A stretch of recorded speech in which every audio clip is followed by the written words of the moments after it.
Hi, this is Shui with a review of the Nike React Hyperset. Yes, you can tell that this seems like a little bit of a retweaked version of the Hyperdunk 2016 or the 17. I always get that confused. Even the outsole pattern is pretty much identical, so if you've tried the Hyperdunk 2017 and you love the traction, yes, the exact same type of traction. It's similar to the Kobe 9s, slightly inferior to the Kobe 9s, but still nonetheless excellent traction considering what kind of crap copy paste lazy herringbone traction we've been getting as of late. It's, as you can tell by these little circular pods there, they provide some additional support like an outrigger when it comes to preventing your ankle sprain or ankle rollover. And if you remember the Kyrie 2s, you had this strap which I think Nike should utilize more. It goes not just an idiotic, fashion forward strap that just goes like that. It pulls you from this little pinky toe area all the way to your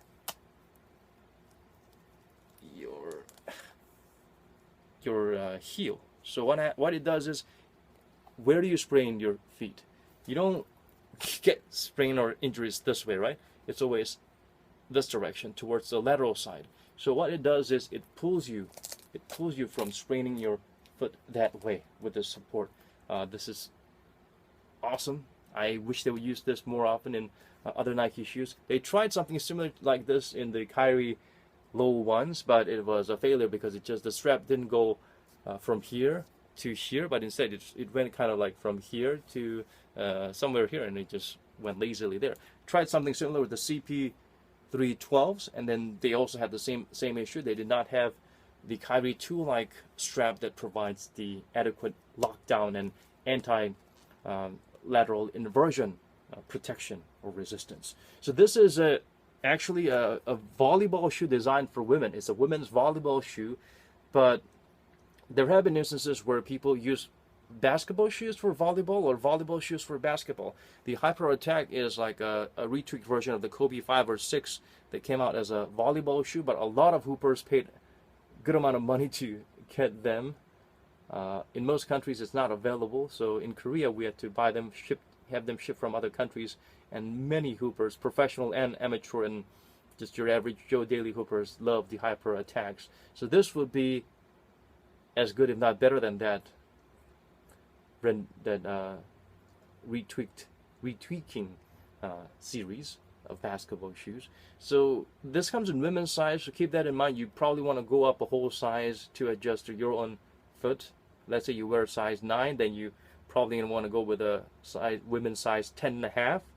For me, the Hyper Dunk 2017 fit kind of narrow, and I actually already went up a whole size for that. So I did the calculations and got the shoe accordingly. So I wear a size 9, I wear a size 10 for the Hyper Dunks, so I ordered a size 11 for this. I'm thinking maybe I should have ordered 11.5. It would have been a little bit more roomy, but it's not a shoe that pinches anywhere. It hugs your foot nicely. They use a nice little neoprene-like synthetic material, stretchy but a little bit more foam inside compared to the Kobe FF. It looks similar to the Kobe FF's upper.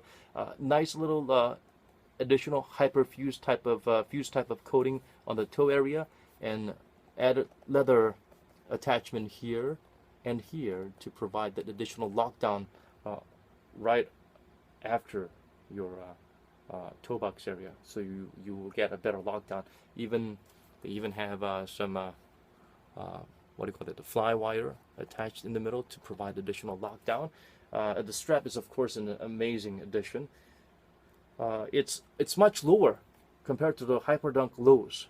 Your ankles are completely exposed, and that's a good thing because the Hyperdunk lows seem like somewhere in between a low. It's a tweener between a low and a mid cut. So I didn't really like that. This one, it actually is all the way low, and it doesn't have any rigidness or pinching sensation provided by any weird anatomically faulty design. So it's great. And the midsole is the most fantastic part. It's not as mushy as the React they use for the Kobe 360s. It's definitely way softer than the non-existent React they used in the Hyperdunk 2017, or the Jordan Superfly 2017. I think they used the same kind of midsole, but it's a nice in-between in terms of it provides durability. Like the Kobe 360 React midsoles, you could feel them immediately, but they start bottoming out almost immediately as you start wearing them, and you feel the heel sinking a lot more because that's where most of your weight's gonna be like. So you will not have a nice little heel to toe drop, and it'll wear down until you feel like the cushioning is very minimal. So let's say you wear a Kobe 360s for about 3 months of intensive balling, and then you go to the store and order the same shoe, and you try that, and you feel the cushioning is double in the new one, and you feel it's died out quite a lot. It's bottomed out quite significantly. Of course, the Hyperdunk 2017 doesn't have the problem at all because it's got a cushion that's non-existent. 50% of the cushioning for the Hyperdunk 2017 comes from its insole, which is a super thick ortholite insole. If you try those shoes and you try removing the insoles, it will be impossible. You'll end up shredding the insole because they're completely glued to the midsole, because they don't want you to expose how hard and stiff this supposed React foam is. I think they've had minimal like droplets of React covered and encased in rather harder outer EVA foam. So they would say it's got React, but you barely feel it. I guess some people like that kind of hard, firm setting. Like I know guys like Stephen Curry hate mushy cushioning. There are a lot of ballers who prefer harder, more rigid ride.